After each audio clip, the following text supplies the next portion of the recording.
د النساء مبارکه سوره چې د قران عظیم شان څلرمه سوره ده په مدینه منوره کې را نازله شوې ده. 180 مبارک آیاتونه لري. تلاوت او پښتو ترجمه یې له 128 آیت څخه اوري. أعوذ بالله من الشيطان الرجيم وإن امرأة خافت من بعلها نشوزا أو إعراضا فلا جناح عليهما أن يصلحا بينهما صلحا والصلح خير وأحضرت الأنفس الشح وإن تحسنوا وتتقوا فإن الله كان بما تعملون خبيرا. کله چې کومه ښځه د خپل میړه له ناوړه چلن یا مخاړونې څخه په ویره کې وي نو هیڅ باک نشته چې میړه او میرمن د څه حقوقو په کمولو زیاتولو باندې په خپل منځو کې روغه جوړه وکړي. روغه جوړه په هر حال ډیره ښه ده. نفس د زړه تنګۍ خواته ډیر ژر میلان کوي. خو که تاسو د احسان له لارې پیشامد وکړئ او له خدای وویریږئ نو باور ولرئ چې الله به ستاسې له دې ډول کړو وړونه بې خبره نه وي. ولن تستطيعوا أن تعدلوا بين النساء ولو حرصتم فلا تميلوا كل الميل فتذروها كالمعلقة وإن تصلحوا وتتقوا فإن الله كان غفورا رحيما. د ښځو په منځ کې په ټوله معنا عدالت ستاسو په وس کې نشته. که تاسو وغواړئ هم نشئ کولای. له دې امله د الهي قانون د هدف تر سره کولو لپاره دا کافي ده چې د یوې ښځې لوري ته دومره میلان مکوئ چې هاخوا هغه بله زوړنده یعنې بې سرنوشته پرېږدئ. که تاسو خپل کړه وړه سم کړئ او له الله نه په ویره کې اوسئ نو الله تیریدونکی او رحم درونکی دی. وإن يتفرقا يغن الله كلا من سعته وكان الله واسعا حكيما. خو که میړه اړتینا یو له بله بیل هم شي نو الله به په خپل پراخ قدرت سره هر یو بل ته له محتاجینه بېنیازه کړي.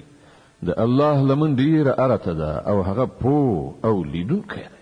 ولله ما في السماوات وما في الأرض ولقد وصينا الذين أوتوا الكتاب من قبلكم وإياكم أن اتقوا الله وإن تكفروا فإن لله ما في السماوات وما في الأرض وكان الله غنيا حميدا.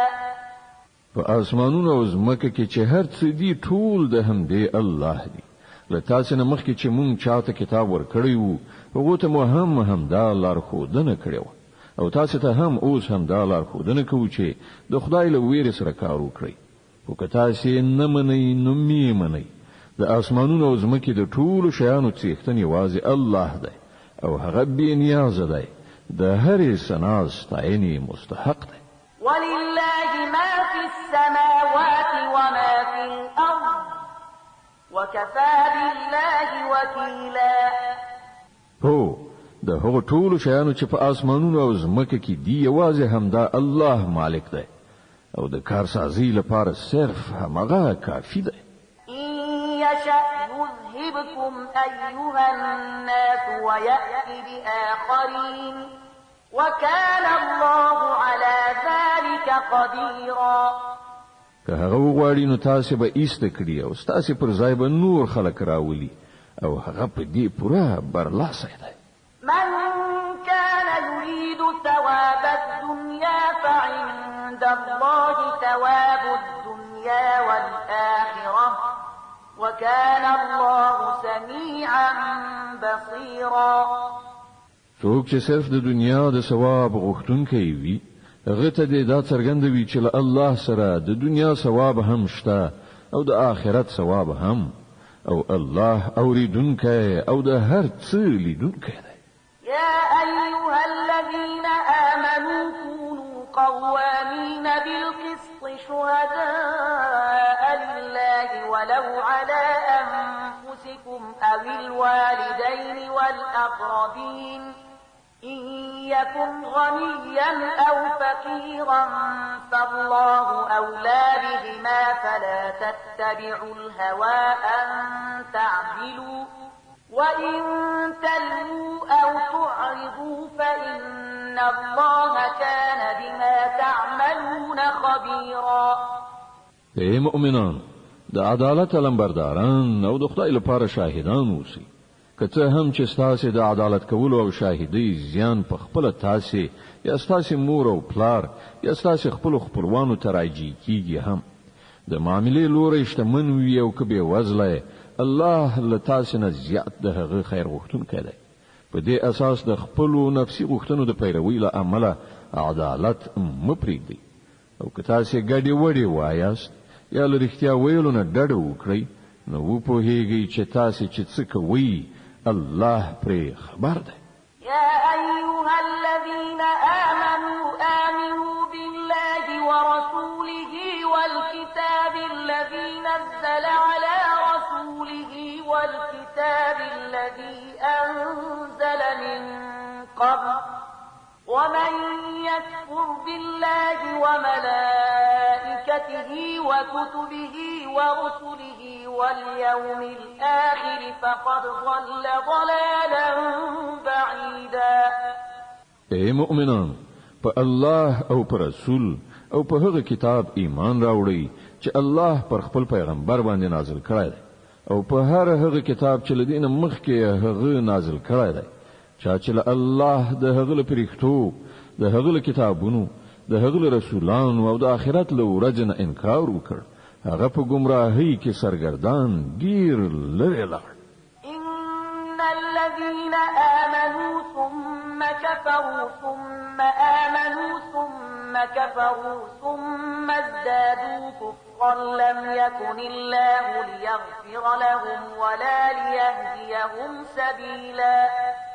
پاتې شول هغه کسان چې ایمان راوړ بیا کافر شول، بیا په خپل کفر کې زیات پرمختګ وکړ، نو الله به هیڅ کله هغه ته بخنه نه کړي او نه به هیڅ کله هغه ته سم لار وښي. بشر المنافقين بأن لهم عذابا أليما. او کوم منافقان چې مؤمنان پرېږدي له کافرانو سره ملګرتیا کوي، هغه ته دا زیری واوروه چې د هغو لپاره دردناکه سزا تیاره ده. الذين يتخذون الكافرين أولياء من دون المؤمنين أيبتغون عندهم العزة فإن العزة لله جميعا. ایا دا خلک د عزت لاسته راوړلو لپاره هغو ته ورځي؟ په داسې حال کې چې هر راز عزت یوازې د الله لپاره ده. وقد نزل عليكم في الكتاب أن إذا سمعتم آيات الله يكفر بها ويستهزأ بها فلا تقعدوا معهم حتى يخوضوا في حديث غيره إنكم إذا مثلهم إن الله جامع المنافقين والكافرين في جهنم جميعا. الله په دې کتاب کې تاسو ته پخوا امر کړی دی چې په هر ځای کې واوري چې د الله د آیاتونو څخه انکار کیږي او مسخري ورپوري کیږي، هلته مکینی تر هغه چې خلک په کومه بل خبره کې مصروف شي. اوس که تاسو داسې کوئ نو تاسو هم د هغو په څیر یاست. باور ولرئ چې الله منافقان او کافران په دوزخ کې یو ځای راغونډوي. الذين يتربصون بكم فإن كان لكم فتح من الله قالوا ألم نكن معكم وإن كان للكافرين نصيب قالوا ألم نستحوذ عليكم ونمنعكم من المؤمنين فالله يحكم بينكم يوم القيامة ولن يجعل الله للكافرين على المؤمنين سبيلا. دا کافران ستا په باب انتظار باسي، کله الله لوري برای ستا په برخه شي نو را بشي و بوي آیا مونږ له تاسو سره نو که د کافرانو په لدر نشي نو هغه ته به وایي چې آیا مونږ دا نشو کولای چې ستاسو پر خلاف وجنګیږو او سره لدی هم مونږ تاسو مسلمانانو څخه وساتلې خنو الله بستاسي او د هغو معاملې د آخرت په ورځ فیصله کړي او په دې فیصله کې الله د کافرانو لپاره پر مسلمانانو باندې د برلاسي کېدو هیڅ کوم لار نه د جوړه کړي. ان المنافقين يخادعون الله وهو خادعهم واذا قاموا الى الصلاه قاموا كسالى يراءون الناس ولا يذكرون الله الا قليلا مذبذبين بين ذلك لا إلى هؤلاء ولا إلى هؤلاء ومن يضلل الله فلن تجد له سبيلا.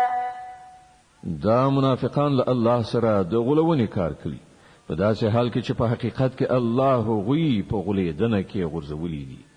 کله چې دوی لمانځه ته پاتېږي نو صرف خلکو ته د خودنې لپاره په بې میلۍ سره پاتېږي او خدای ډیر لږ یادوي. د کفر او اسلام په منځ کې حیران او زړه نازړه دي، نه پورا دی خواته دي نه پورا ها خواته. څوک چې خدای گمراه کړی وي هغه ته کوم لار نشي موندلی. يا أيها الذين آمنوا لا تتخذوا الكافرين أولياء من دون المؤمنين أتريدون أن تجعلوا لله عليكم سلطانا مبينا. اے مؤمنان، د مؤمنانو په ځای له کافرانو سره ملګرتیا مه کوئ. آیا تاسو غواړئ چې الله ته د ځان په خلاف څرګند سند ورکړئ؟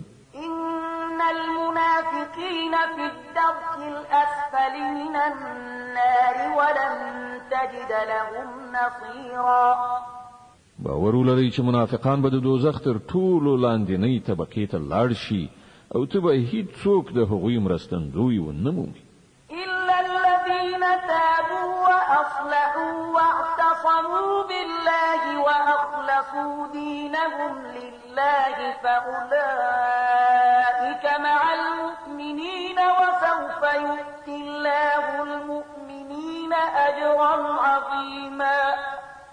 البته له هغو څخه چې کوم کسان توبه وباسي او خپل کړه سم کړي او د الله لمن ونیسي او خپل دین د الله لپاره خالص وګرځوي، داسې خلک له مؤمنانو سره دي او الله به مؤمنانو ته ارومرو لوی ثواب ور په برخه کړي. ما يفعل الله بعذابكم إن شكرتم وآمنتم وكان الله شاكرا عليما. که تاسو شکر کوونکي بندگان اوسئ او د ایمان لار غوره کړئ نو د خدای په دې کې څه دي چې ارومرو دې سزا درکړي. الله ډیر قدردان او د ټولو په حال خبر دی. لا يحب الله الجهر بالسوء من القول إلا من ظلم وكان الله سميعا عليما.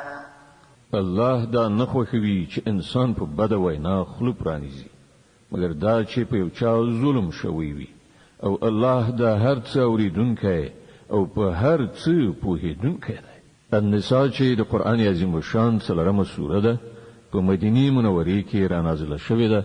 106 آیاتونه لري. تلاوت او پښتو ترجمه تاسو له 109 آیت څخه اورئ.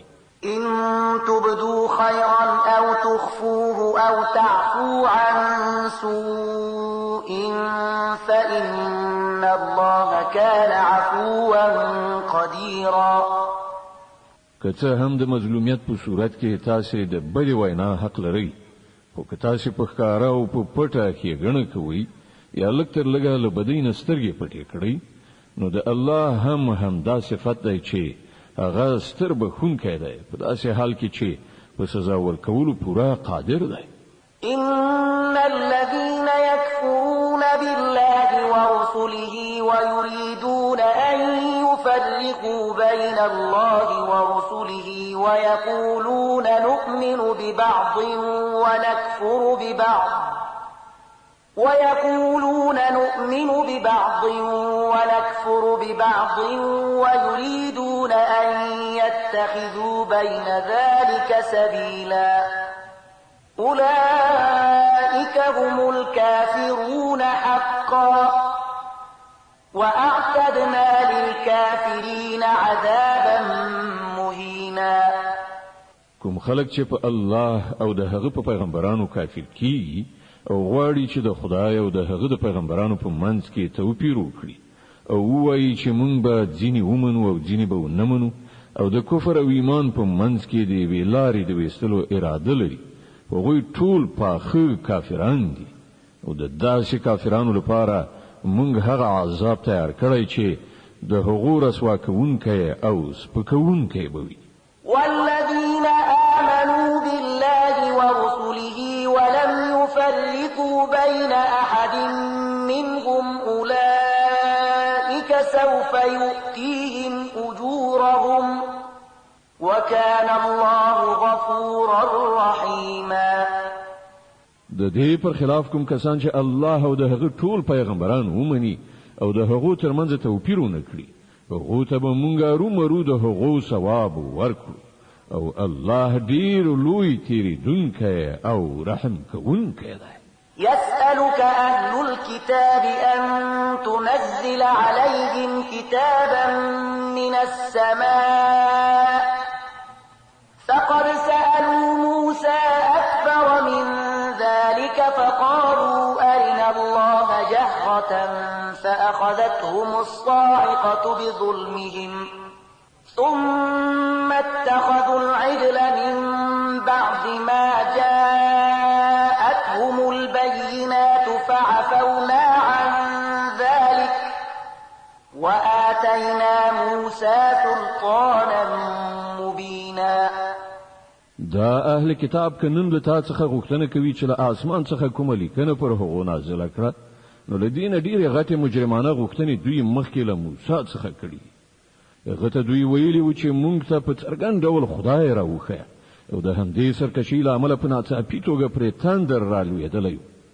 بیا دوی خوسکای خپل معبود ونیو په داسې حال کې چې دوی ښکاره څرګندې نښې نښانې لیدلې وي. د هغې له پاسه هم مونږ له دې ورتیر شو او مونږ موسی ته ښکاره فرمان یعنی غلبه ورکړه. ورفعنا فوقهم الطور بميثاقهم وقلنا لهم ادخلوا الباب سجدا وقلنا لهم لا تعدوا في السبت وأخذنا منهم ميثاقا غليظا. او په دې خلکو مو د تور غر راپورته کړل، اینه مو د هغه فرمان د اطاعت وعده واخیستله. مونږ دوی ته امر وکړ چې په دروازه کې سجده کوونکي نه نوځي. مونږ دوی ته وویل چې د شنبې په ورځ د کبانو په ښکار سره تیری مه کوئ او په هغه باندې مونږ له دوی نه کلکه وعده واخیستله. فبما نقضهم ميثاقهم وكفرهم بآيات الله وقتلهم الأنبياء بغير حق وقولهم قلوبنا غلف بل طبع الله عليها بكفرهم فلا يؤمنون إلا قليلا.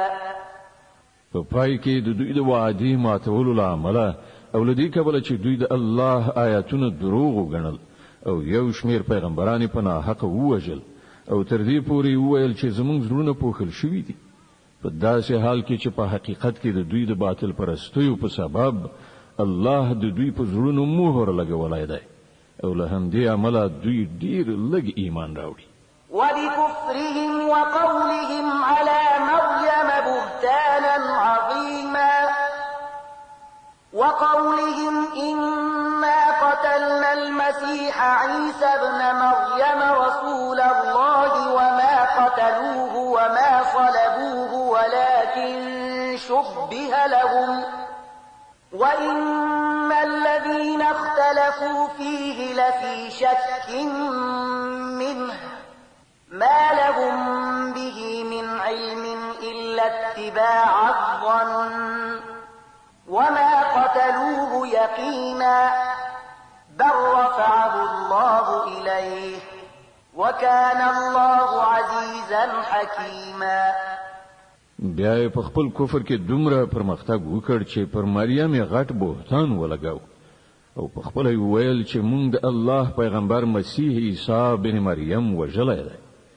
حال دا چې د واقعیت لمخې هغه نه هغه وژلای او نه په دار زړولای دی، بلکې موضوع د هغه لپاره مشتبه وګرځول شو او کوم خلکو چې د هغه په باب اختلاف کړی دی هغه هم په اصل کې په شک کې لیدلی دي.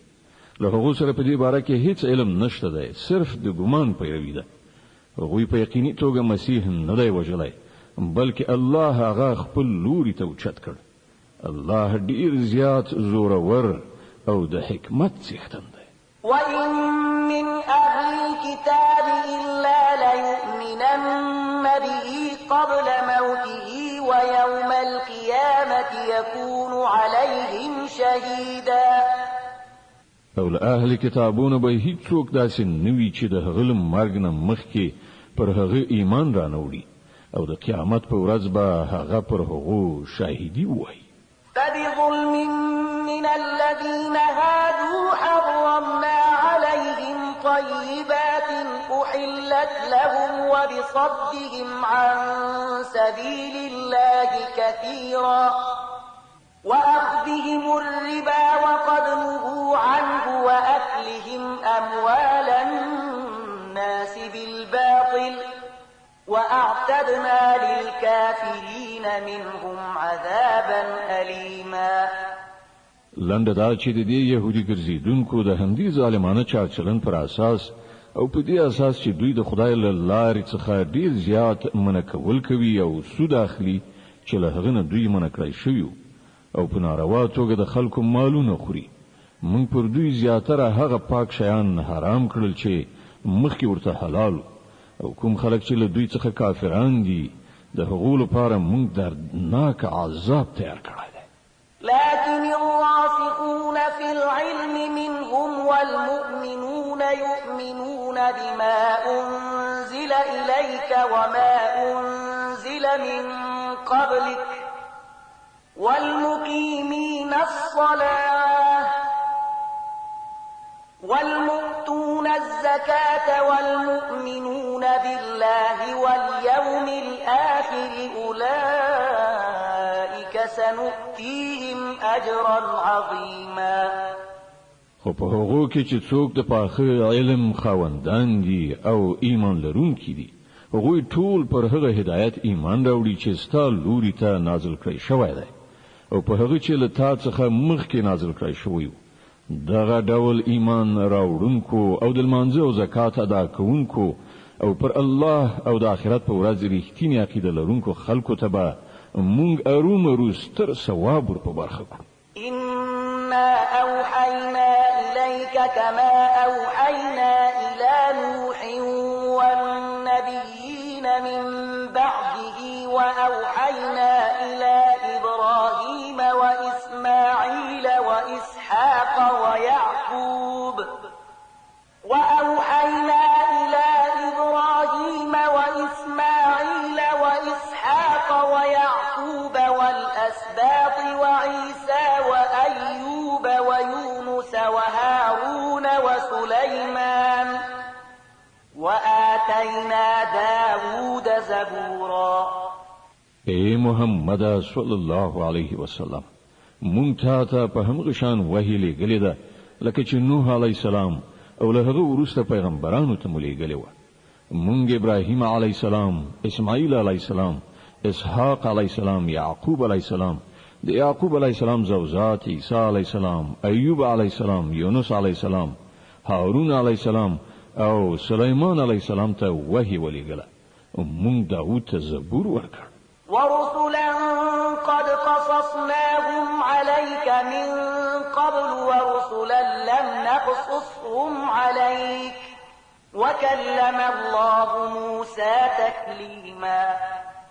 مونږ پر هغو پیغمبرانو هم وحی نازل کړی چې د هغو یادونه مولدین مخکې تا ته کړی ده او پر هغو پیغمبرانو هم چې د هغو یادونه مو تا ته نه ده کړی. مونږ له موسی علی السلام سره داسې خبرې کړې دي لکه څنګه چې خبرې کیږي.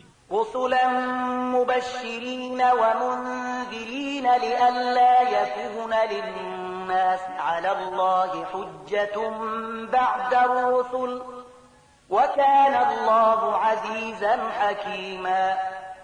دا ټول پیغمبران زیری ورکوونکي او ویرونکي لیږل شوي وو ترڅو چې د هغو له پیغمبر کولو نه وروسته له خلکو سره د الله په مقابله کې څه سند پاتې نشي او الله په هر حال غالبیدونکی او حکیم او د پوهې څښتن دی.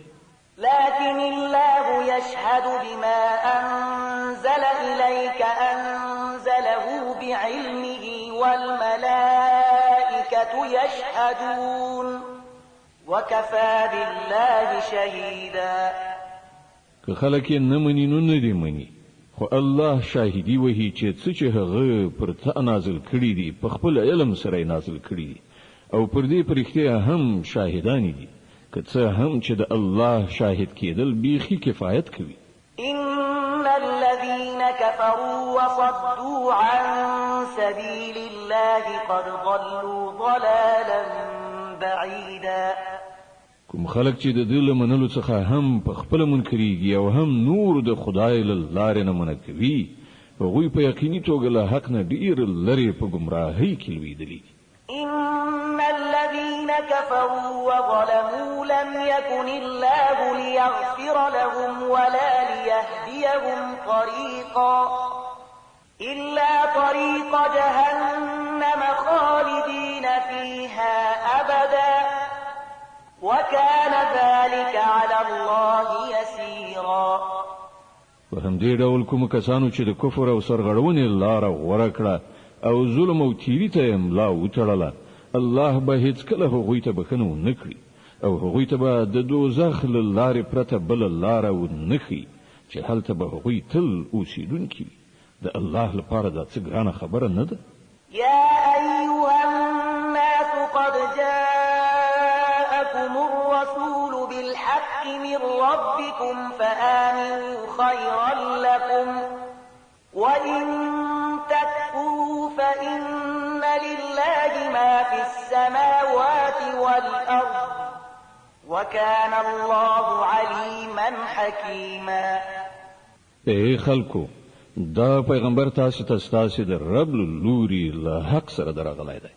ایمان راوړئ همدا ستاسو لپاره ډیره ښه ده او کوي نه منئ او پوهیږئ چې په اسمانونو او ځمکه کې چې هر څه دي ټول د الله دي او الله هم د علم خاوند دی او هم د حکمت.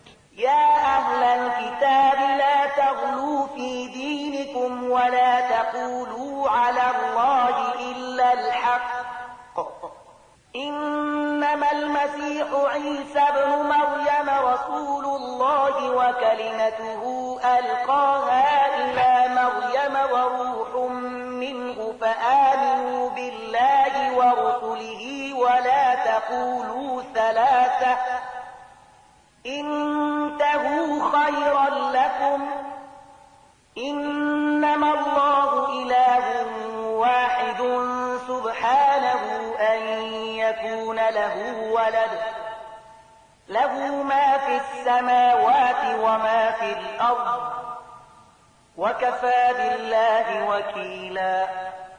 اے اهل کتابو په خپل دین کې افراط مکوئ او الله تعالی حق پرته بل هیڅ خبره مو منسوبوي. مسیح عیسی بن مریم لدی پرته چې د الله یو پیغمبر او یو فرمانو نور څه نو چې الله مریم ته ولېږه او د الله له لوري یو روح چې د مریم پر رحم کې د معصوم بڼه غوړه کړه. نو تاسو په الله او د هغه په پیغمبرانو ایمان راوړئ او مو وایي چې خدای درې دی. منشي دا هم دا ستاسو لپاره ډیره ښه ده. الله خو صرف همدا یو الله دی. هغه له دین لوړ دی چې کوم څوک د هغه زوی اوسي. د اسمانونو او ځمکې ټول شیان د هغه ملکیت دی او د هغو د ساتنې څارنې لپاره یوازې هماغه کافي دی. لن يستنكف المسيح أن يكون عبدا لله ولا الملائكة المقربون ومن يستنكف عن عبادته ويستكبر فسيحشرهم إليه جميعا مسیح هیڅکله دا خبره شرم نه ګڼي چې هغه د الله یو بنده اوسي او نه مقرب پرښتې دا خبره د ځان لپاره شرم ګڼي. که څوک د الله بندگی د ځان لپاره شرم ګڼي او لویی کوي نو یو وخت به راشي چې الله ټول را ایثار کړي خپل مخې ته ودروي. فأما الذين آمنوا وعملوا الصالحات فيوفيهم أجورهم ويزيدهم من فضله وأما الذين استنكفوا واستكبروا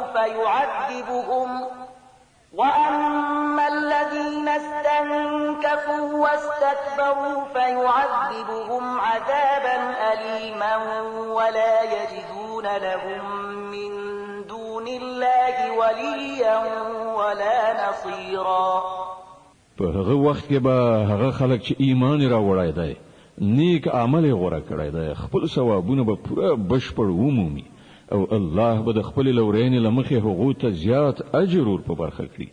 او کوم خلکو چې بندگی شرم ګڼلې او لوی کړي ده هغه ته به الله دردناک عذاب ورکړي او له الله نه پرته چې هغه د هر چا په ساتنه پالنه او مرسته ډاډه دي له هغه نه به هیڅوک هغه هلته ونه مومي.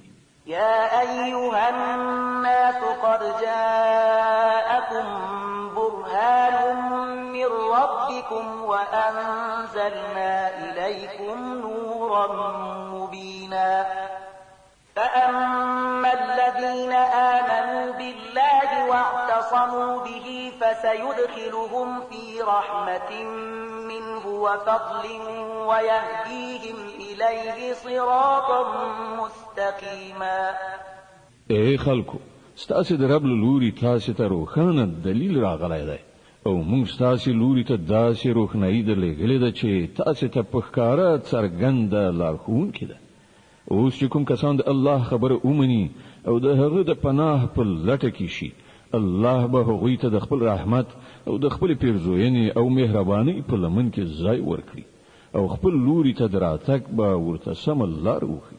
يستفتونك قل الله يفتيكم في الكلالة إن امرؤ هلك ليس له ولد وله أخت فلها نصف ما ترك وهو يرثها إن لم يكن لها ولد فإن كانت اثنتين فلهما الثلثان مما ترك وإن كانوا إخوة رجالا ونساء فللذكر مثل حظ الأنثيين يبين الله لكم أن تضلوا والله بكل شيء عليم. خلق له تاسو څخه د کلاله په باب فتوا غواړي ووایه الله تاسو ته فتوا درکوي که څوک بیا اولاد عمري او د هغه یو خور وي نو هغه به د هغه نیمایي ترکه واخلي او که خور بیا اولاد عمري نو ورور به د هغه وارث وي. که د مړي وارثان دوه خويندې وي نو هغوی به د ترکې له دریو نه د دوو برخو حقداري وي او که ډیر ورونه خويندې وي نو د هر نارینه به د هرې ښځې په تناسب دوه چنده برخه وي. الله تاسو ته حکمونه تشریح کوي تر څو چې تاسو لار ورکې نشئ او الله په هر شي پوه دی. المائده چې د قرآن عظیم شان 5مه سوره ده په مدینه منوره کې را نازله شوې ده 120 آیاتونه لري. تلاوت او پښتو ترجمه تاسو له لومړي آیت څخه اورئ. بسم الله الرحمن الرحیم. د الله په نوم چې ډیر زیات مهربان پورا رحم لرونکی دی. يا أيها الذين آمنوا أوفوا بالعقود أحلت لكم بهيمة الأنعام إلا ما يتلى عليكم غير محل الصيد وأنتم حرم إن الله يحكم ما يريد. اے مؤمنانو د بندیزونو پورا مراعات وکړئ. ستاسو لپاره د څارویو ټول ډولونه حلال وګرځول شول پرته له هغو چې وړاندې به تاسو ته وښودل شي خو د احرام په حال کې ښکار کول ځان ته مه روا کوئ بېشکه الله چې څه غواړي حکم کوي. يا أيها الذين آمنوا لا تحلوا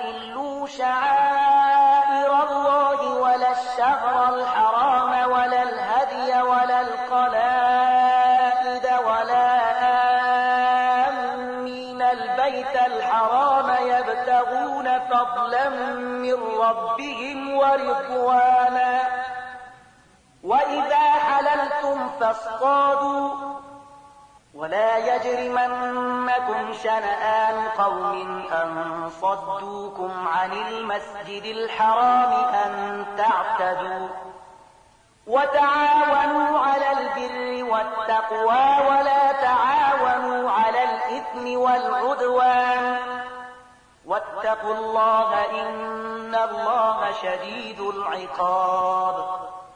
اے مؤمنان، د خدای پالنې د نخو نښانو بې حرمتي مه کوئ. مه له حرامو میاشتو نه کومه یوه حلالوئ، مه د قربانۍ څارویو ته لاس غځوئ، مه هغو څارویو ته لاس وروړئ چې د هغو په غاړو کې خدای ته د نذراني په توګه پټۍ اچول شوي وي. مه هغه خلک ځوروئ چې د خپل رب د فضل او د هغه د خوشحالۍ په لټه کې د کعبې د محترم کور په لوري ځي. هو، کله چې د احرام حالت ایستی شي نو تاسې ښکار کولی شئ او ګورئ یوې ډلې چې ستاسې لپاره د مسجد حرام لاره بنده کړې ده، نو پر هغې باندې ستاسې غصه دې تاسې دومره توجن نه کړي، یعنې دې ته مو نه هڅوي چې تاسې هم د هغو په خلاف په ناروا تېریو لاس پورې کړئ. نه، کوم کارونه چې د نیکۍ او خدای پالنې دي په هغو کې له ټولو سره مرسته وکړئ، او کوم کارونه چې د ګناه او تیری دي په هغو کې د هیچا ملاتړ مه کوئ. له الله نه وویریږئ، د هغه عذاب ډیر سخت دی. حرمت عليكم الميتة والدم ولحم الخنزير وما أهل لغير الله به والمنخنقة والموقوذة والمتردية والنطيحة وما أكل السبع إلا ما ذكيتم وما ذبح على النصب وأن تستقسموا بالأزلام ذلكم فسق.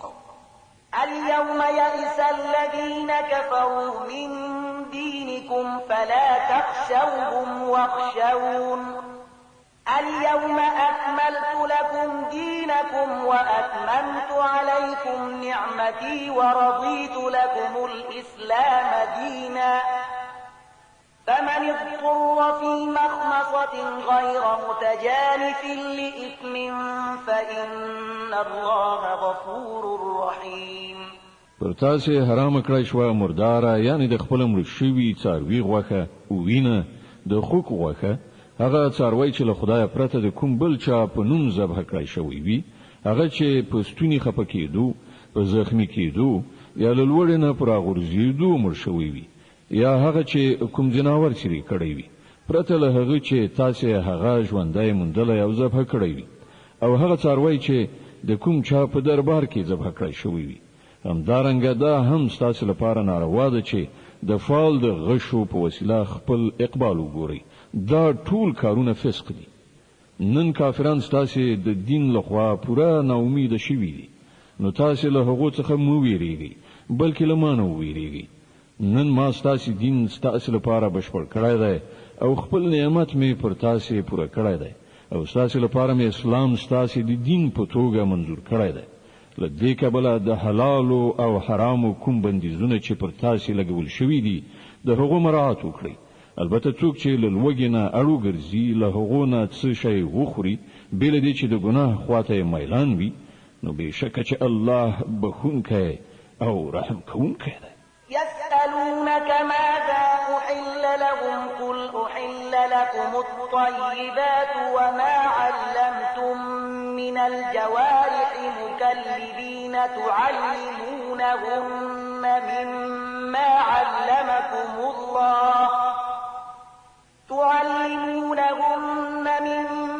علمكم الله فكلوا مما أمسكن عليكم واذكروا اسم الله عليه واتقوا الله إن الله سريع الحساب. خلق پوښتنه کوي چې هغه ته څه شی حلال کړای شوی دي، وایي تاسو ته ټول پاک شیان حلال کړای شوی دي، او کوم ښکاري ځناور چې تاسو یې مخته کړی وي هغه ته مو د خدای درکړي علم په اساس د ښکار تعلیم ورکړی وي. هغه ځناور چې کوم شی تاسو لپاره ونیسي د هغه خوراک هم تاسو ته روا ده، البته پر هغه باندې د الله نوم واخلي او د الله د قانون د ماتولو نه ویریږي د الله په حساب اخیستنه کې څه ځن نه راځي. اليوم أحل لكم الطيبات وطعام الذين أوتوا الكتاب حل لكم وطعامكم حل لهم والمحصنات من المؤمنات والمحصنات من الذين أوتوا الكتاب من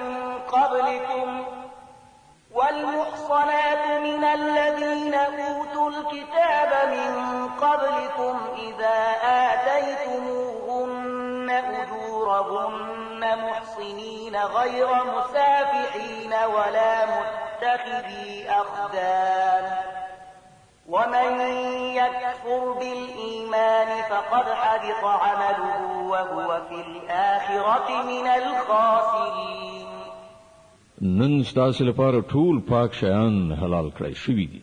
د اهل کتابو خواړه ستاسو لپاره حلال دي او ستاسو خواړه د هغو لپاره حلال دي او پاک لمنې ښځې هم ستاسو لپاره حلال دي که هغوی د مؤمنانو له ډلې څخه وي یا له هغو قومونو څخه چې هغو ته له تاسو نه مخکې کتاب ورکړی شوی په دې شرط چې تاسو د هغو مهر ورکړئ په نکاح کې د هغوی ساتونکي اوسئ نه دا چې په آزاد شهوترانۍ لاس پورې کړئ یا په پټه په غلا یاراني وکړئ او چا چې د ایمان پر تګلاره باندې لتلونه انکار وکړ نو د هغه د ژوند ټول کړو وړو به بابیزه یعنی ضایع شي او هغه به په آخرت کې تش لاسه بېوزلی وي. يا أيها الذين آمنوا إذا قمتم إلى الصلاة فاغسلوا وجوهكم وأيديكم إلى المرافق وامسحوا برؤوسكم وأرجلكم إلى الكعبين وإن كنتم جنبا فاطهروا وإن كنتم مرضى أو على سفر أو جاء أحد منكم من الغائط أو لامستم النساء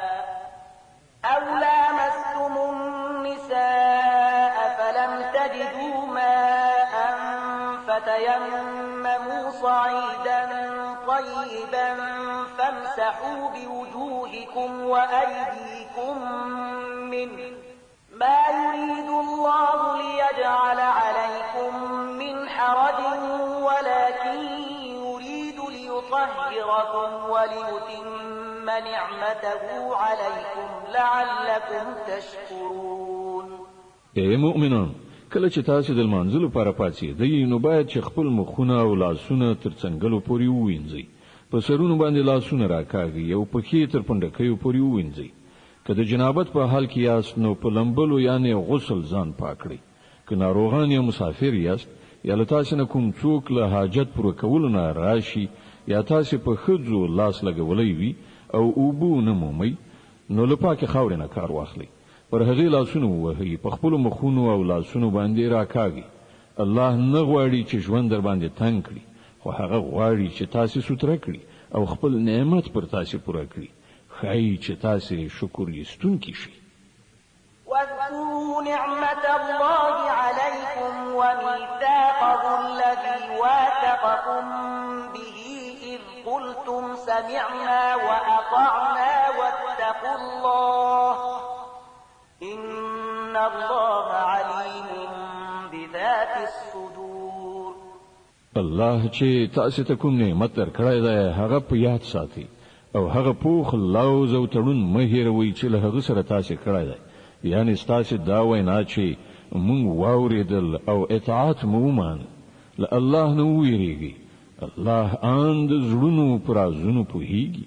يا أيها الذين آمنوا كونوا قوامين لله شهداء بالقسط ولا يجرمنكم شنآن قوم على ألا تعدلوا اعدلوا هو أقرب للتقوى واتقوا الله إن الله خبير بما تعملون. اے مؤمنان د الله لپاره پرختین ولی ولاړ او د عادل شاهدان اوسئ د کومې ډلې دښمني دي تاسو دومره راونه پاروي چې له عدالت نه واوړي عدالت وکړي دا د خدای ویریدنې سره نږدې اړیکه لري د الله له ویرې سره کار کوي هر څه چې تاسو کوي الله پرې پوره خبر ده وعد الله الذين آمنوا وعملوا الصالحات لهم مغفرة وأجر عظيم والذين كفروا وكذبوا بآياتنا أولئك أصحاب الجحيم کوم کسان چې ایمان راوړي او غوړه عملونه سرته رسوي الله له هغو سره وعده کړی ده چې د هغو له ګناهونو څخه به تیریدنه وشي او هغو ته به ستر ثواب ور په برخه شي پاتې شول هغه خلک چې کافر شي او د الله آیاتونه دروغ وګڼي نو هغوی دوزخ ته تلونکي دي يا أيها الذين آمنوا اذكروا نعمة الله عليكم إذ هم قوم أن يبسطوا إليكم أيديهم فكف أيديهم عنكم واتقوا الله وعلى الله فليتوكل المؤمنون اے مؤمنان د الله هغه احسان در یاد کړئ چې هغه پر تاسو کړای دی چې یوې ډلې تاسو ته د لاس غځونې اراده کړې و خو الله پر تاسو باندې د هغو لاسونه پورته کولو ته پرې نه ښودل د الله نه په ویریدو کار کوونکي اوسئ د ایمان خاوندان باید په الله باندې ډاډ وي ولقد أخذ الله ميثاق بني إسرائيل وبعثنا منهم 12 نقيبا وقال الله إني معكم لئن أقمتم الصلاة وآتيتم الزكاة وآمنتم برسلي وعزرتموهم وأقرضتم الله قرضا حسنا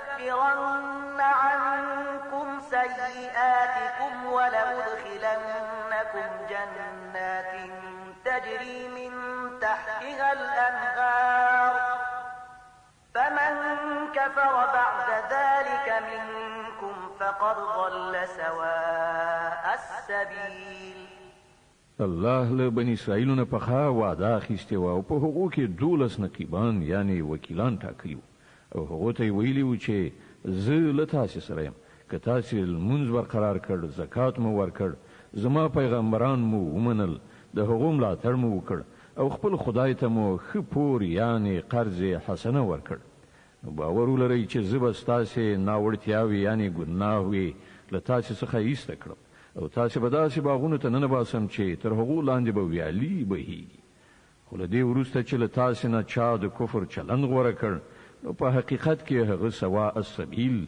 یعنی سم لاره ورکه کړه فبما نقضهم ميثاقهم لعناهم وجعلنا قلوبهم قاسية يحرفون الكلم عن مواضعه ونسوا حظا مما ذكروا به ولا تزال تطلع على خائنة منهم إلا قليلا منهم فاعف عنهم واصفح إن الله يحب المحسنين بیا دا د حقوق خپل وعده ماتولو چې د هغې له امله موږ هغوی له خپل رحمت څخه لرې وغورځول او د هغو زړونه مو سخت کړل اوس د هغو حال دا دی چې الفاظ سرچپه اړوي له یو ډول خبرې نه بل ډول خبره جوړوي کومه ښوونه چې هغو ته شوې وه د هغو زیاته برخه یې هیره کړې ده او هره ورځ تاسو ته د هغو یو نه یو خیانت څرګندېږي له هغو څخه ډېر لږ کسان له دې عیب څخه ژغورل شوي دي نو کله چې دغه حالت رسیدلی دي نو چې هر ډول بدعملي وکړي د همغه هیله ورڅخه کیږي نو له دې عمله هغوی ته بخښنه وکړه او د هغو له حرکتونو څخه سترګې پټونکی اوسه الله هغه خلق خوښوي چې د احسان چارچلند لري ومن الذين قالوا إنا نصارى أخذنا ميثاقهم فنسوا حظا مما ذكروا به فأغرينا بينهم العداوة والبغضاء إلى يوم القيامة سوف ينبئهم الله بما كانوا يصنعون. په همدې ډول موږ له هغو خلکو څخه هم پخا وعده اخیستې وه چې هغه ویلي وو چې موږ نصارای خو هغه ته هم چې کوم درس ورکړای شوی وو د هغه زیاته برخه هغه هېره کړه. په پای کې موږ د هغو په منځ کې تر قیامته پورې د دښمنۍ او په خپلو کې د تاو تریخوالي تخم وکړ او ارومرو به یو وخت راشي چې الله هغه ته وښیي چې هغوی په دنیا کې څه جوړ کړي دي. يا أهل الكتاب قد جاءكم رسولنا يبين لكم كثيرا مما كنتم تخفون من الكتاب ويعفو عن كثير قد جاءكم من الله نور وكتاب مبين يهدي به الله من اتبع رضوانه سبل السلام ويخرجهم من الظلمات إلى النور بإذنه ويهديهم إلى صراط مستقيم. اے اهل کتابو زمون پیغمبر تاسو ته راغلی دی چې تاسو ته د الهي کتاب زیاتره هغه خبرې لوڅوي یعنی برملا کوي چې تاسو ور باندې پرده غوړوله او له ډیرو خبرونو درتیریږي هم. تاسو ته د الله له لوري روښنايي راغلی ده او یو داسې حق خوښونکی کتاب چې د هغه په وسیله الله تعالی هغو خلکو ته چې د هغه د رضا غوښتونکي دي د سلامتیا لارې ښیي او په خپل امر سره هغوی له ترږمیو څخه راباسي د رڼا لوري ته یې راولي او د سمې لارې په لوري د هغو رهبري کوي. لقد كفر الذين قالوا إن الله هو المسيح ابن مريم قل فمن يملك من الله شيئا إن أراد أن يهلك المسيح ابن مريم وأمه ومن في الأرض جميعا ولله ملك السماوات والأرض وما بينهما يخلق ما يشاء والله على كل شيء قدير. هغه کسان په یقیني توګه کافر شول چې وی ویل همدا مسیح بن مریم خدای دی. اے محمد دوی ته وایي چې خدای وغواړي چې مسیح بن مریم د هغه مور او د ځمکې ټول اوسیدونکي هلاک کړي نو څوک کولای شي چې هغه له دغه ارادې نه منع کړی شي؟ الله خود ځمکې او د اسمانونو او د ټولو هغو شیانو څښتن دی چې د ځمکې او اسمانونو په منځ کې میندل کیږي. هر څه چې غواړي هستوي او هغه په هر څه قادر دی. وقالت اليهود والنصارى نحن أبناء الله وأحباؤه قل فلم يعذبكم بذنوبكم بل أنتم بشر ممن خلق يغفر لمن يشاء ويعذب من يشاء ولله ملك السماوات والأرض وما بينهما وإليه المصير. يهوديان او نصارا وایي چې موږ د الله زامن او د هغه ډیر ګران دوستان یو. له هغونو پوښتنه وکړه نو هغه ستاسو په ګناهونو تاسو ته سزا ولې درکوي؟ په حقیقت کې تاسو هم همغه انسانان یاست لکه چې نور انسانان خدای پیدا کړی. هغه چې چاته وغواړي بخنه کوي او چاته چې خوښ شي سزا ورکوي. ځمکه او اسمان او د هغه ټول موجودات د هغه ملکیت دی او د هغه لوري ته د ټولو ورتګ دی. يا أهل الكتاب قد جاءكم رسولنا يبين لكم على فترة من الرسل أن تقولوا ما جاءنا من بشير ولا نذير فقد جاءكم بشير ونذير والله على كل شيء قدير. اے اهل کتابو زموږ دا پیغمبر په داسې وخت کې تاسو ته راغلی دی او دین په څرګنده توګه درښیي چې له یوې مودې راهیسې د پیغمبرانو د راتګ لړۍ بنده وه. تر څو چې بیا تاسو دا ونه ویلای شي چې مونږ ته کوم زیری کوونکی او ویرونکی نه دی راغلی نو ګوري اوس هغه زیری کوونکی او ویرونکی راغی او الله په هر څه باندې برلاس دی.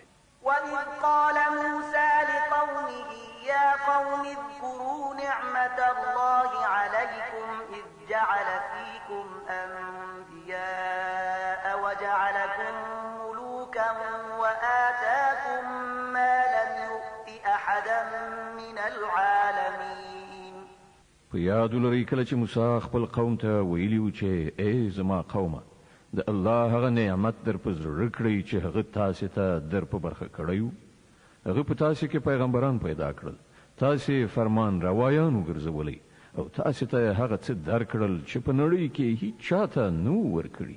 يا قوم ادخلوا الأرض المقدسة التي كتب الله لكم ولا ترتدوا على أدباركم فتنقلبوا خاسرين. ای قومه هغه سپېڅلې ځمکې ته ننوځئ چې الله ستاسو لپاره لیکلې ده، پر شا مه اوړئ که نه نو ناکام او نامراده به وګرځئ. قالوا يا موسى إن فيها قوما جبارين وإنا لن ندخلها حتى يخرجوا منها فإن يخرجوا منها فإنا داخلون.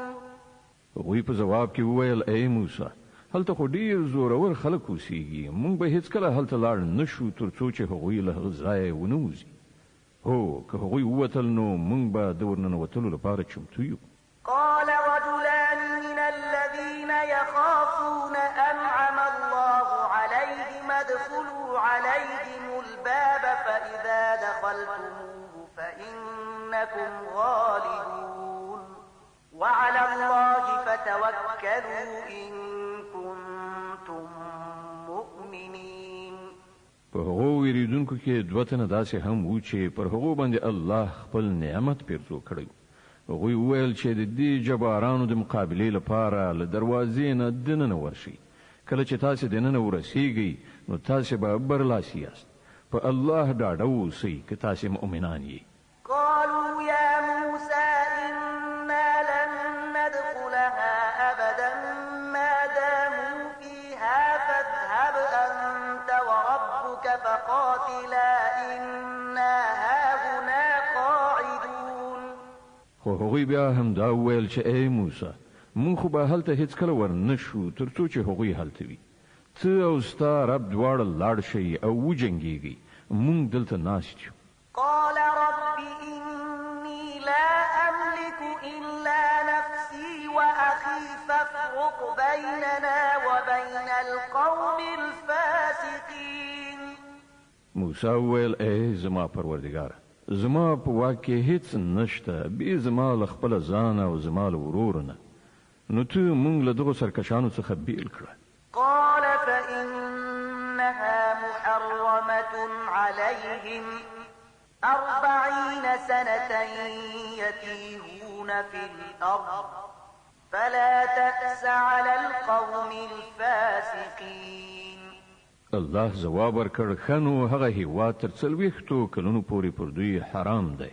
دوی به په ځمکه کې لالهان د سرګردانه وګرځي.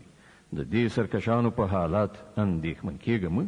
واتل عليهم نبأ ابني آدم بالحق إذ قربا قربانا فتقبل من أحدهما ولم يتقبل من الآخر قال لأقتلنك قال إنما يتقبل الله من المتقين. او لکشان دوی ته د آدم د دو زامنو قصه هم بشپړه واوروه. کله چې هغوی دواړو قرباني وکړه نو له هغو څخه د یو قرباني قبوله شوه او د بل قبوله نشوه. هغه وویل زه به تا ووژنم. هغه ځواب ورکړ الله خو یوازې د پرهیزګارانو نظرونه قبلوي. لئن بسطت إلي يدك لتقتلني ما أنا بباسط يدي إليك لأقتلك إني أخاف الله رب العالمين.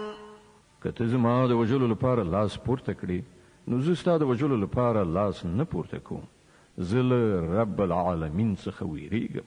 إني أريد أن تبوء بإثمي وإثمك فتكون من أصحاب النار وذلك جزاء الظالمين. زه غواړم چې زما او ستا خپله ګناه ستا پر غاړه شي او دوزخي شي. همدا د ظالمانو د ظلم وړ سزا ده. فطوعت له نفسه قتل أخيه فقتله فأصبح من الخاسرين. په پای کې د هغه نفس د خپل ورور وژل د هغه لپاره آسان کړل او هغه د هغه په وژلو د هغو خلکو له جملې څخه شو چې زیانکاران دي. فبعث الله غرابا يبحث في الأرض ليريه كيف يواري سوءة أخيه قال يا ويلتى أعجزت أن أكون مثل هذا الغراب فأواري سوءة أخي فأصبح من النادمين. بیا الله یو کارغی ولیږي چې د ځمکې په کیندلو یې لاس پورې کړ تر څو چې هغه ته وښیي چې د خپل ورور جسد څنګه پټه کړي.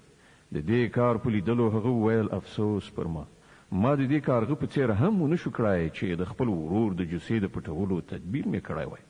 له هغه وروسته په خپلو کړو ډیره پښیمانتیا وکړه.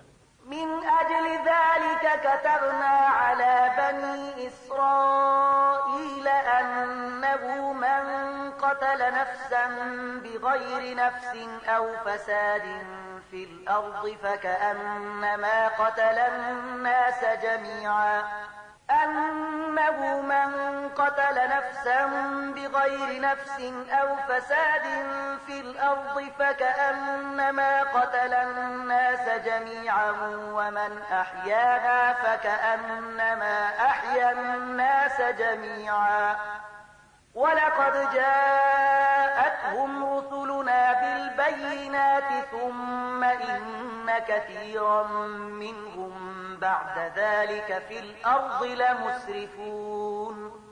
له همدې امله مونږ پر بني اسرائیلو دا فرمان لیکلی و چې چا چې یو انسان د وینې له بدلې یا په ځمکه کې له فساد خورولو پرته په کوم بل علت وواژه داسې وګڼه لکه چې هغه ټول انسانان وژل او چا چې څوک له مرګه وژغوره داسې وګڼه لکه چې هغه ټول انسانانو ته ژوند وروباښه. خو د هغو حال دا دی چې هغو ته زموږ پیغمبران پر لپسې له روښانه څرګندو لارښودنو سره راغلل. سره له دې هم د هغو زیاتره کسان په ځمکه کې زیاتی کوونکي دي. إنما جزاء الذين يحاربون الله ورسوله ويسعون في الأرض فسادا أن يقتلوا أو يصلبوا أو تقطع أيديهم وأرجلهم من خلاف أو ينفوا من الأرض ذلك لهم خزي في الدنيا ولهم في الآخرة عذاب عظيم. کوم خلک چې الله او د هغه پیغمبر سره جنگي او په ځمکه کې د دې لپاره منډې تړي کوي چې فساد را ولاړ کړي د هغو سزا ده چې ووجل شي یا په دارو زړول شي یا د هغو لاسونه او پښې رد بدلې غوچې کړای شي یا له وطن وشړل شي. دا ذلت او سپکاوی خو د هغو لپاره په دنیا کې ده او په آخرت کې د هغو لپاره له دین لویه سزا ده. إلا الذين تابوا من قبل أن تقدروا عليهم فاعلموا أن الله غفور رحيم. حکم خلق چې توبه وباسي مخکې له دینه چې تاسې پر تسلط ومومئ تاسې ته د څرګندوي چې الله بخونکی او رحم کوونکی دی. د المائده مبارکه سوره چې د قرآن عظیم شان 15مه سوره ده په مدینه منوره کې را نازله شوې ده. 120 مبارک آیاتونه لري. تلاوت او پښتو ترجمه یې له 15 آیت څخه اورئ. يا أيها الذين آمنوا اتقوا الله وابتغوا إليه الوسيلة وجاهدوا في سبيله لعلكم تفلحون. اے مؤمنانو له الله نو ویریږئ او د هغه په حضور کې د مشرف کېدو وسیله ولټوئ او د هغه په لاره کې جد او جهد وکړئ ښایي چې تاسو ته بریالیتوب در په برخه شي. كفروا لو أن لهم ما في الأرض جميعا ومثله معه ليفتدوا به من عذاب يوم القيامة ما تقبل منهم ولهم عذاب أليم. خو په هیږي چې کوم کسانو چې د کفر رویا غوړه کړې ده که د هغو په لاس کې د ټول ځمکې شتمنۍ وي او همدومره نوره هم ورسره او هغوی وغواړي چې هغه په فدیه کې ورکړي د قیامت د ورځې له عذابه وژغورل شي بیا به هم هغه ورڅخه قبوله نه کړی شي او هغو ته به دردناک عذاب ورسیږي. يريدون أن يخرجوا من النار وما هم بخارجين منها ولهم عذاب مقيم. هغوی به غواړي چې د دوزخ له اور نه په تیښته ووځي خو نه به شي وتلی او هغوی ته به دایمي عذاب ورکړی شي. والسارق والسارقة فاقطعوا أيديهما جزاء بما كسبا نكالا من الله والله عزيز حكيم. او غل که ښځه وي که نارینه د دواړو لاسونه پرې کړئ دا د هغو د خپلې ګټې بدله ده او د الله له لوري د عبرت وړ سزا. د الله قدرت پر ټولو غالب دی او هغه د پوهې او حکمت څښتن دی. فمن تاب من بعد ظلمه وأصلح فإن الله يتوب عليه إن الله غفور رحيم. نو څوک چې له ظلم کولو نه وروسته توبه وباسي او ځان اصلاح کړي نو د الله د پیرزوینې نظر به بیا د هغه خواته واوړي. الله ډیر بخونکی او رحم کوونکی دی. ألم تعلم أن الله له ملك السماوات والأرض يعذب من يشاء ويغفر لمن يشاء والله على كل شيء قدير. آیات نه پوهیږي چې الله د ځمکې او اسمانونو د سلطنت څښتن دی. چاته چې خوښه شي سزا ورکوي او چاته چې خوښه شي بخښنه کوي. هغه د هر څه واکمن دی. يا أيها الرسول لا يحزنك الذين يسارعون في الكفر من الذين قالوا آمنا بأفواههم ولم تؤمن قلوبهم ومن الذين هادوا سماعون للكذب سماعون لقوم آخرين لم يأتوك يحرفون الكلم من بعد مواضعه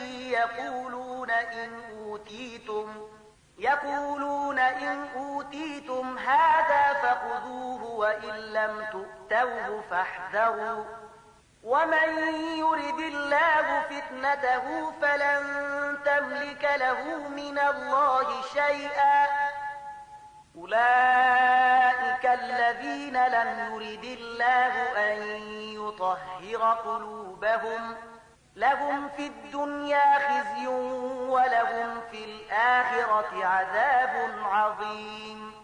ای پیغمبره هغه خلک د ستاد زوریدو باعث نوي چې د کفر په لار کې چټک ګامونه اوچتوي. که هغوی له هغو کسانو څخه وي چې په خوله وایي مونږ ایمان راوړی دی خو د زړه له کومې ایمان نه دی راوړی یا له هغو کسانو څخه وي چې یهودیان شوي دي چې د هغو حال دا دی چې د دروغو لپاره غوږ دي او د نورو خلکو لپاره چې تا ته هیڅ کله نه دي راغلي غوږ باسي ګرځي را ګرځي سره له دې چې د کتاب الله د الفاظو صحیح ځایونه ټاکلي دي د هغو معناوې له یو ځای نه بل ځای ته اړوي را اړوي او خلکو ته وایي چې که تاسې ته دا حکم درکړ شي نو ویې منئ که نه نو مې منئ. الله چې په فتنه کې د چا د غورځولو اراده کړې وي د الله له مؤاخذې څخه د هغه د ژغورلو لپاره ته هیڅ نشي کولی. دا هغه کسان دي چې الله د دوی د زړونو پاکول نه دي غوښتي. د دوی لپاره په دنیا کې رسوایی ده او په آخرت کې سخت عذاب. سماعون للكذب أكالون للسحت فإن جاءوك فاحكم بينهم أو أعرض عنهم وإن تعرض عنهم فلن يضروك شيئا وإن حكمت فاحكم بينهم بالقسط إن الله يحب المقسطين. دوی د دروغ اوریدونکي او د حرام مال خوړونکي دي.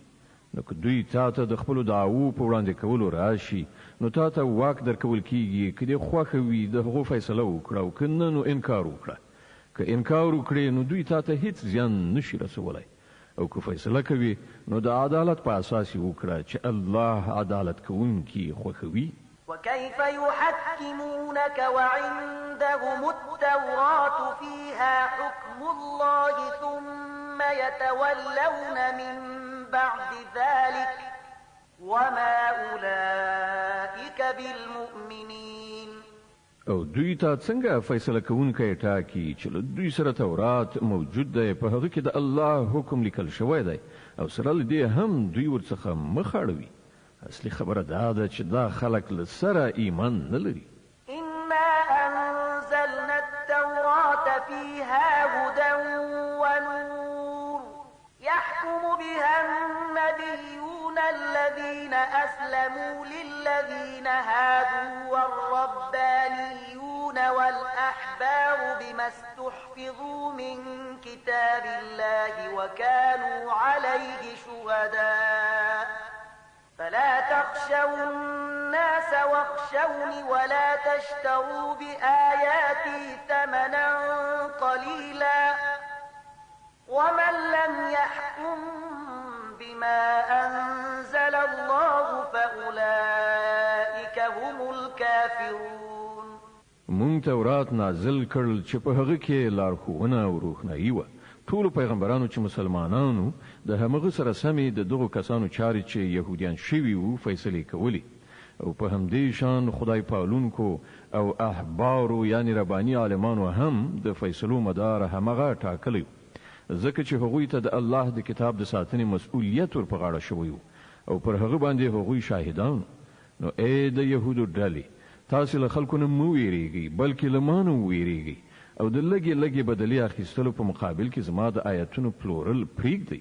کوم خلک چې د الله د نازل کړي قانون سره سمې فیصلې ونه کړي همغوی کافران دي. وكتبنا عليهم فيها أن النفس بالنفس والعين بالعين والأنف بالأنف والأذن بالأذن والسن بالسن والجروح قصاص فمن تصدق به فهو كفارة له ومن لم يحكم بما أنزل الله فأولئك هم الظالمون. په تورات کې مونږ پر يهوديانو دا حکم لیکلی و چې د نفس په بدل کې نفس، د سترګې په بدل کې سترګه، د پزې په بدل کې پزه، د غوږ په بدل کې غوږ، د غاښ په بدل کې غاښ او د ټولو زخمونو لپاره برابره بدله. نو که څوک قصاص صدقه کړي نو هغه د هغه لپاره کفاره ده او کوم خلک چې د الله د نازل کړي قانون سره سمه فیصله ونه کړي همغوی ظالمان دي. وقفينا على آثارهم بعيسى ابن مريم مصدقا لما بين يديه من التوراة وآتيناه الإنجيل فيه هدى ونور من التوراة وآتيناه الإنجيل فيه هدى ونور ومصدقا لما بين يديه من التوراة وهدى وموعظة للمتقين. بیا مونږ له هغو پیغمبرانو وروسته د مریم علیه السلام زوی عیسی علیه السلام ولیږه. له تورات نه چې کوم شی د هغه په وړاندې موجود د هغه ریښتینه کوونکی او مونږ هغه ته انجیل ورکړ چې په هغه کې لارښوونه او روښنايي وه او هغه هم د تورات د هغه څه چې په هغه وخت کې موجود و ریښتینی کوونکی او له خدای نه د ویریدونکو خلکو لپاره له سره تر پایه هدایت او نصیحت.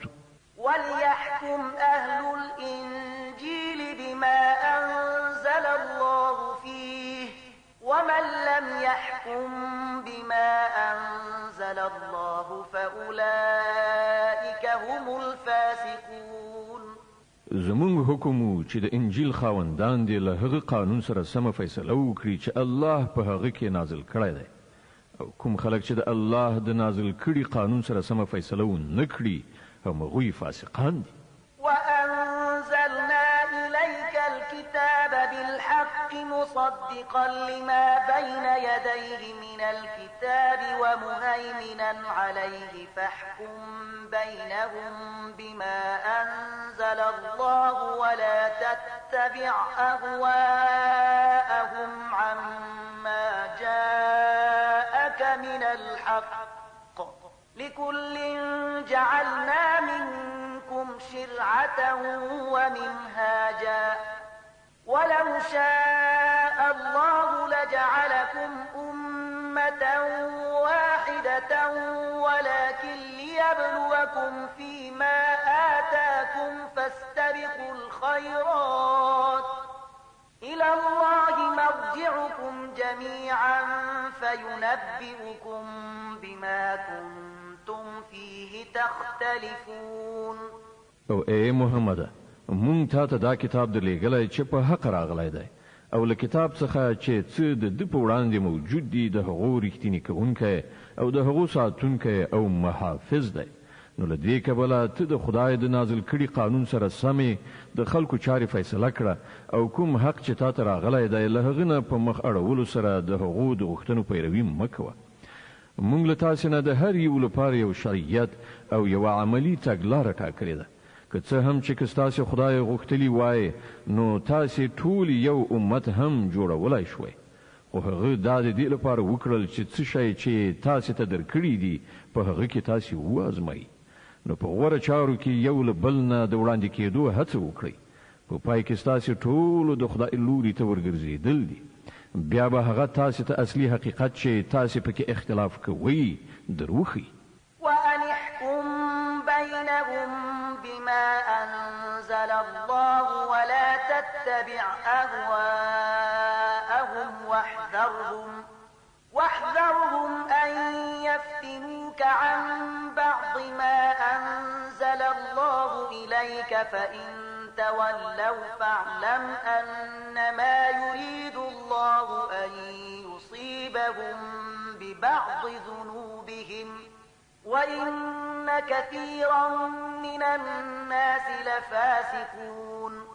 اے محمد ته د الله د نازل کړي قانون سره سمه د دې خلکو د چارو فیصله وکړه او د هغو د خواهشاتو پیروي مه کوه. پام کوه چې دا خلک تا په فتنه کې وانچوي.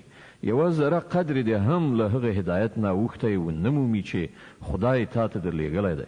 نو که دوی ورڅخه مخ واړوي نو وپوهېږه چې الله د دوی د ځینو ګناهونو په مجازات کې په غم کې د دوی د اخته کولو اراده کړې ده او دا حقیقت دی چې له دې خلکو نه زیاتره فاسقان دي.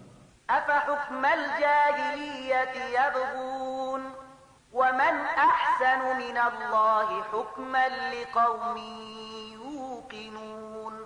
که دوی د خدای له قانون څخه مخ اړوي نو آیا بیا د جاهلیت فیصله غواړي؟ په داسې حال کې کوم خلک چې په الله باور لري د هغو په نزد له الله نه بل غوره فیصله کوونکی هیڅ نشته. د المائده مبارکه سوره چې د قرآن عظیم الشان 5مه سوره ده په مدینه منورې کې را نازله شوې ده. 120 مبارک آیاتونه لري. تلاوت او پښتو ترجمه یې له 50 آیت څخه اورئ.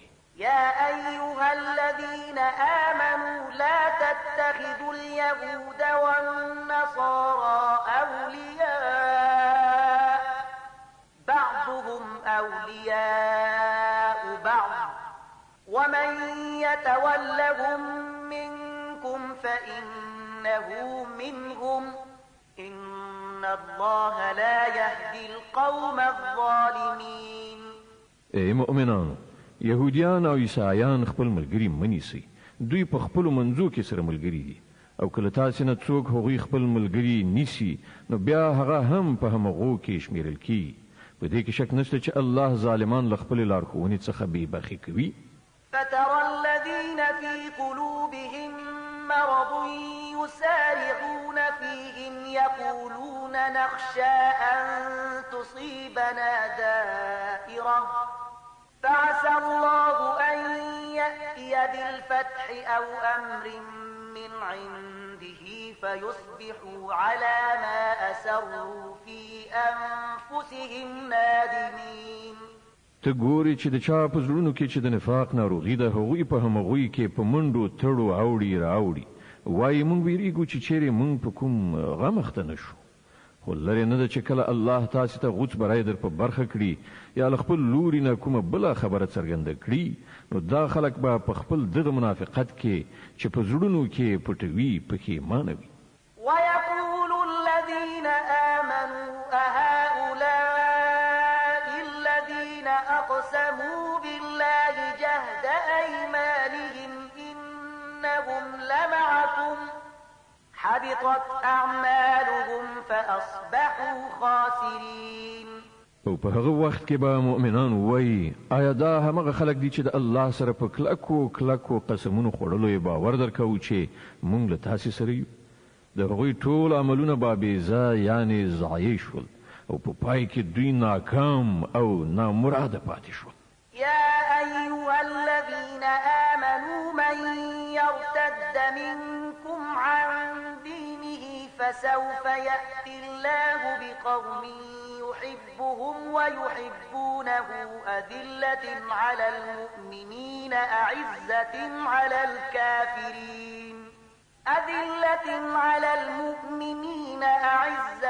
على الكافرين يجاهدون في سبيل الله ولا يخافون لومة لائم ذلك فضل الله يؤتيه من يشاء والله واسع عليم.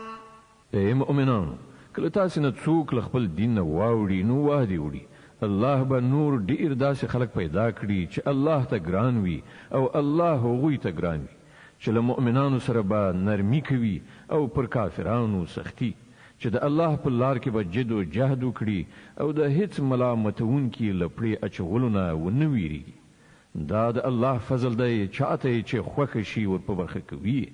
الله د پراخه وسایلو څښتن او په هر څه پوهیږي.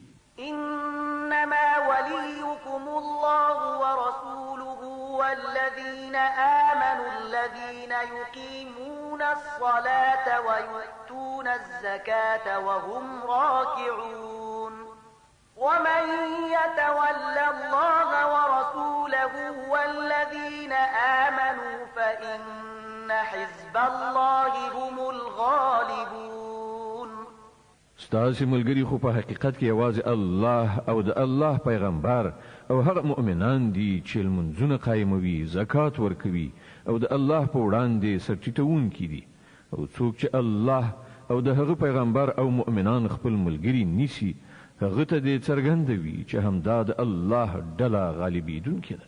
يا أيها الذين آمنوا لا تتخذوا الذين اتخذوا دينكم هزوا ولعبا من الذين أوتوا الكتاب من قبلكم والكفار أولياء واتقوا الله إن كنتم مؤمنين. اے مؤمنانو لتاسې نه د مخکنیو اهل کتابو کوم خلکو چې ستاسې دین د ټوکو او ساتیرۍ مورد ګرځولی دی هغوی او نور کافران خپل دوستان او ملګري منیسئ له الله نه وویریږئ که مؤمنان یاست. وإذا ناديتم إلى الصلاة اتخذوها هزوا ولعبا ذلك بأنهم قوم لا يعقلون. کله چې تاسې د لمانځه لپاره ندا کوئ نو هغوی ورپورې ملنډې وهي او لوبې ورسره کوي. د دې دلیل دا دی چې هغوی پوهه نه لري.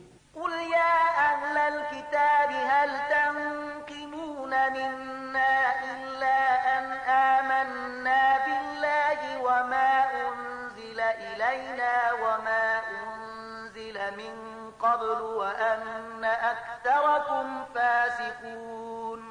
دوی ته ووایه ای اهل کتابو تاسې چې په کومه خبره له موږ سره وران یاست هغه له دې پرته نور څه دي چې موږ پر الله او د دین په هغه ښوونه ایمان راوړی دی چې موږ ته نازله شوې ده او له موږ نه مخکې هم نازله شوې وه او له تاسې نه زیاتره خلک فاسقان دي. قل هل أنبئكم بشر من ذلك مثوبة عند الله من لعنه الله وغضب عليه وجعل منهم القردة والخنازير وعبد الطاغوت أولئك شر مكانا وأضل عن سواء السبيل. بیا وای آیا زه هغه خلک دروخه يم چې د هغو عاقبت د خدای په وړاندې د فاسقانو له عاقبت څخه هم ډیر بد دی. هغه کسان چې الله ور باندې لعنت کړی او غضب ور باندې نازل کړی چې له هغو څخه بیزوګان او خوګان جوړ شول چې هغوی د غیر الله د قانون اطاعت وکړ. د هغو درجه لا ډیره زیاته بده ده او هغوی له سواء السبیل یعنی سم لارې څخه ډیر زیات منحرف شوي دي. وإذا جاءوكم قالوا آمنا وقد دخلوا بالكفر وهم قد خرجوا به والله أعلم بما كانوا يكتمون.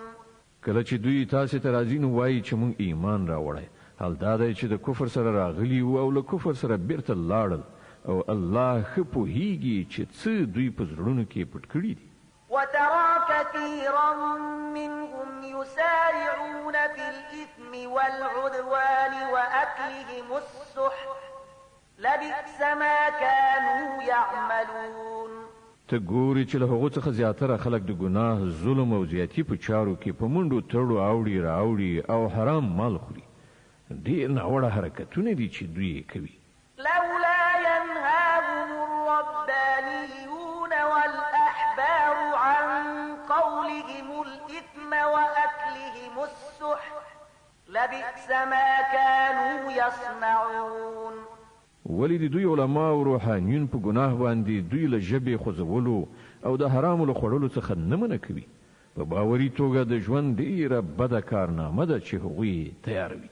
وقالت اليهود يد الله مغلولة غلت أيديهم ولعنوا بما قالوا بل يداه مبسوطتان ينفق كيف يشاء وليزيدن كثيرا منهم ما أنزل إليك من ربك طغيانا وكفرا وألقينا بينهم العداوة والبغضاء إلى يوم القيامة كلما أوقدوا نارا للحرب أطفأها الله ويسعون في الأرض فسادا والله لا يحب المفسدين. يهوديان وایي د الله لاس تړل شوی دی، و تړل شول د دوی لاسونه او پر دوی باندې لعنت ووري د دې بې ځایه ناوړه وینا په اساس چې دوی کوي. د الله لاسونه آزاد دي، څنګه چې خوښه شي لګښت کوي. حقیقت دا دی کوم کلام چې ستا د رب له لوري پر تا نازل شوی دی هغه برعکس له هغو څخه د زیاترو خلکو د سرکشۍ او باطل پرستۍ د زیاتوالي موجب ګرځېدلی دی او د دې په بدله کې موږ د هغو په منځ کې تر قیامته پورې عداوت او دښمني اچولې ده. کله چې دوی د جنگ اور په لمبو راولي الله هغه مړ کړي. دوی په ځمکه کې د فساد خورولو هڅه کوي خو الله فساد راوړونکي هیڅکله نه خوښوي. ولو أن أهل الكتاب آمنوا واتقوا لكفرنا عنهم سيئاتهم ولأدخلناهم جنات النعيم. که د دې سرغړونې په ځای دغه اهل کتابو ایمان راوړی وای او له خدایه د ویریدو کړندارې غوره کړې وای نو موږ به د دوی بدۍ ورڅخه ایسته کړې وي او دوی به مو له نعمتونو څخه پر معمورو جنتونو ته ننویستلي وای. ولو أنهم أقاموا التوراة والإنجيل وما أنزل إليهم من ربهم لأكلوا من فوقهم ومن تحت أرجلهم منهم أمة مقتصدة وكثير منهم ساء ما يعملون. کاش کې دوی تورات او انجیل او هغه نور کتابونه قائم کړي وای چې د دوی د رب له لوري دوی ته لیږل شوي وو. که داسې کړي وای نو د دوی لپاره به له پاسه روزي ورېدله او له لاندې به راخوټېدله که څه هم چې په دوی کې ځینې خلک په سمه لاره تلونکي هم شته خو د دوی زیاتره ډېر بدعمله دي. صدق الله العظیم. الله ستر رښتیا ویونکی دی.